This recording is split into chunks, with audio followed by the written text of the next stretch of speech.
When Roger Corman pitched the idea of filming the stories of Edgar Allan Poe to the executives at American International Pictures, one of the major objections they posed to him was, these stories have been forced on school kids as assigned reading for generations. Why would they pay money to see them as movies? Well, in the case of Poe, that wasn't true, and the Poe films continued to generate income for AIP for many years and for many subsequent film companies. But it sadly is true of films based on the works of Nathaniel Hawthorne. His works like Scarlet Letter and House of the Seven Gables carry with them a kind of stigma from being forced on kids as homework. Also, Hawthorne isn't much of a visual or cinematic writer. He's much more internal, and in comparison to Poe, he's much less baroque, macabre, violent, intense, and cinematic overall. Hawthorne's stories don't have razor-wielding orangutans, people buried alive, or bodies hacked up and stuck under the floorboards.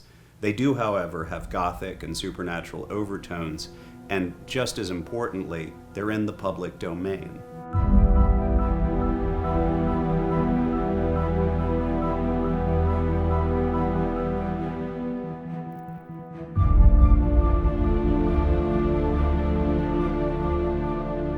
Hawthorne remains a great member of America's literary canon, most specifically the New England branch. His peer and friend Herman Melville dedicated Moby Dick to him with the inscription as a token of admiration for his genius. He was not a particularly prolific writer in his own lifetime because he mainly worked day jobs to support his family, but his novel, The Scarlet Letter, became one of the very first widely distributed novels in America and a bestseller. He was well received in his lifetime and did well, and didn't live a dissolute or particularly exciting or lurid life like, say, Poe did. Hawthorne's great-great-grandfather, John Hawthorne, was a judge who presided over the Salem witch trials, and a kind of lingering guilt that Hawthorne felt for it was intense enough that he changed his name to Hawthorne from Hawthorne, and wrote continually about America's puritanical heritage of repression and witch hunting. Hawthorne's novels also have a kind of proto-feminism to them, and he was excellent at writing well-rounded female characters, like Hester Prynne in The Scarlet Letter and Hepzibah Pynchon in The House of the Seven Gables.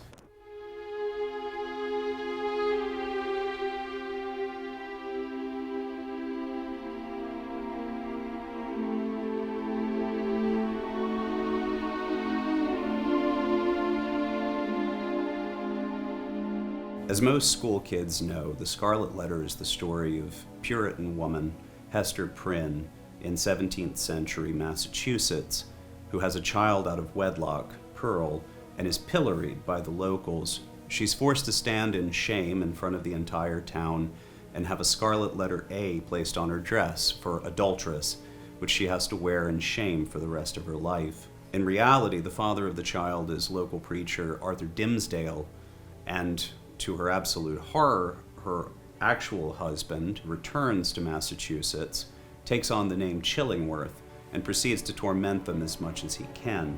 In the end, Dimmesdale dies, confessing his guilt to the locals and showing that he has a letter A, a kind of stigmata, on his chest. Although there were several silent versions of The Scarlet Letter, probably the best and most famous is the 1926 MGM version, directed by Victor Sjöström. Sjöström was generally considered the father of the Swedish cinema, and he had a strong visual sense, which carried over into his supernatural drama masterpiece, The Phantom Carriage.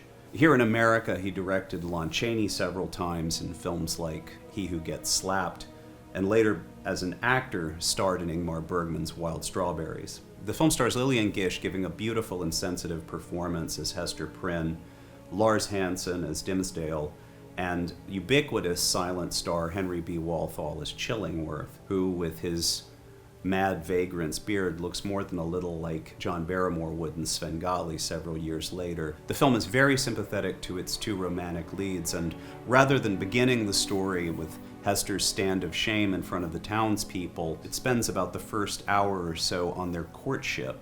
and develops an extraordinary sensitivity towards their plight, as well as showing the ridiculousness of the draconian mores of puritanical society. It continually pokes fun at Puritan life and does so very successfully. One gag was carried over into later versions involving a several-foot-long ear trumpet that an engaged couple would have to whisper through to communicate rather than actually talk until they were married. It was a kind of audio bundling. The film has a very strong visual sense, with plenty of moving camera work, but never overdone, and still holds up very well. Hester Prynne, so that all men may know you are guilty of the sin of adultery, and shun you as a thing of evil, it is now ordered that you shall wear upon your bosom for the rest of your natural life the Scarlet Letter A. In 1934, the first sound version of the Scarlet Letter was produced by Majestic Pictures. It was a relatively low-budget production, shot in about a month in the spring of 1934. It starred former silent star Colleen Moore in her final film role as Hester, and H.B. Walthall reprising his role as Chillingworth. The film doesn't compare favorably to the 1926 Sjostrom version. It's visually fairly flat, with a lot of static, theatrical-looking shots. The director, Robert Vignola, obviously didn't know quite how to make the shift from silent to sound filmmaking. The film becomes what Howard Hawks called pictures of people talking. There's not much moving camera work, except for one very striking and extraordinarily effective shot where the camera moves in on Hester and her baby and her stand of shame, and all the way in on the Scarlet Letter itself. It's an exceedingly effective moment.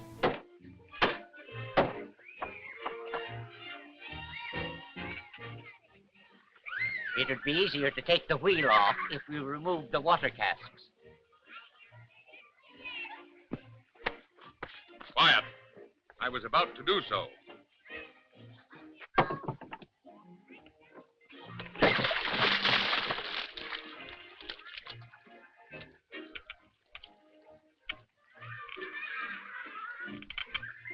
This work would go much faster were my helper a man instead of a midget.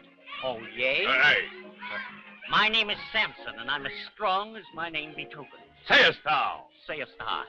The film is peppered with comic relief that is neither comic nor a relief, involving Alan Hale and some other buffoonish comedians doing a kind of lame parody of what appears to be the courtship of Miles Standish. It doesn't work and was roundly criticized even at the time of its release. The film co-stars Cora Sue Collins, who was a major child star of the 1930s. She had played the young Garbo in Queen Christina, and has many other films, including the excellent Black Moon, co-starring Fay Wray. The film was made after the dawn of the Hays Code, the production code, so there's a generally moralizing tone that wasn't there in the 1926 version. There's far less sympathy for the romantic leads, and a general sense of guilt and what have we done, and wasn't that terrible. The Hollywood Reporter's July 6, 1934 review was brutal, headlined, "Scarlet Letter Badly Done." Quote, "Pity Nathaniel Hawthorne. The production that Majestic Pictures have given his The Scarlet Letter almost succeeds in making the old classic ridiculous. The cast was, quote, burdened with the highest of high-flown dialogue, and they pointed out how a character who is supposed to say, oh yay, pronounces it, oh yeah. Their reviewer called Vignola's direction, quote, somnolently slow, and the script, quote, which treats the old tale with no respect at all and won't even hand it some crutches when it falls down. In closing, they wrote, if it were not for the theme, which is insisted upon through all the many, many reels, except for the comedy sequences, the picture would have some value for children as being a fairly adequate portrayal of life in Massachusetts in the 1600s. However, it is a bitter and bewildering educational pill. It is simply not for any house, anywhere. Meaning, of course, any movie house. Stop! Stop!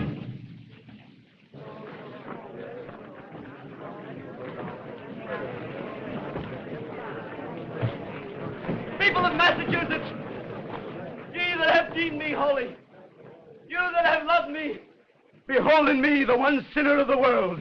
At last I stand where I should have stood 5 years ago by the side of Hester Prynne. Not true. No, it's not true. He accuses himself falsely. His illness has unbalanced his mind. No, at last I see clearly. Considerably more successful was the 1979 four-hour TV version, starring Meg Foster as Hester Prynne, John Hurd as Dimmesdale, and the great Kevin Conway as Chillingworth. It's a rather staid and polite version, but it's very faithful and visually strong. The last major adaptation of The Scarlet Letter was Roland Joffe's big-budget version in 1995, starring Demi Moore as Hester Prynne, Gary Oldman as Dimmesdale, and Robert Duvall as Chillingworth. Joffe and his screenwriters made significant changes to the story, including a whole subplot about war with the Native Americans in the territory, and they even added on a happy ending, where Hester and Dimmesdale get to leave happily ever after. The film was roundly trounced by critics and audiences, and developed a very, very bad reputation, which seems to have soured Hawthorne's ability to get adapted to film. One of the better adaptations of Hawthorne's work was the 1940 adaptation of The House of the Seven Gables, starring Vincent Price, Nan Gray, and George Sanders. Undoubtedly the most popular of Hawthorne's other novels is The House of the Seven Gables, a New England Gothic set in Salem, Massachusetts. The story follows the Pynchon family and a curse that haunts them, placed on them by a man named Maul, who was falsely accused by one of their ancestors of witchcraft. The screenwriters significantly altered the story, but did so in a respectful and interesting way. It's a very visually sound film directed by Joe Mai, and it's also notably Price's first Gothic film.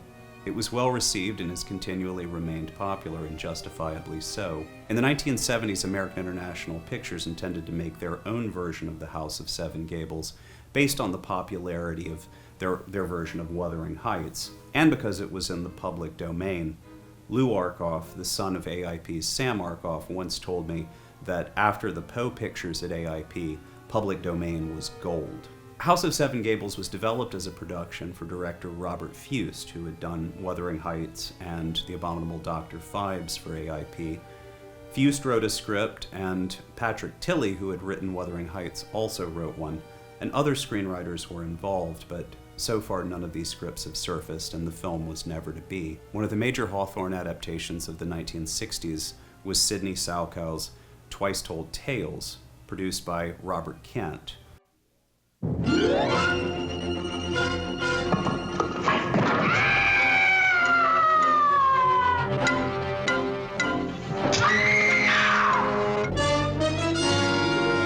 One of the major Hawthorne adaptations of the 1960s was Twice Told Tales, produced by Robert Kent and starring Vincent Price, when Price was doing several films with Kent. The movie was directed by Sidney Salkow, who considerably more successfully directed Price in The Last Man on Earth, and the film was obviously thoroughly patterned after Roger Corman's Edgar Allan Poe movies.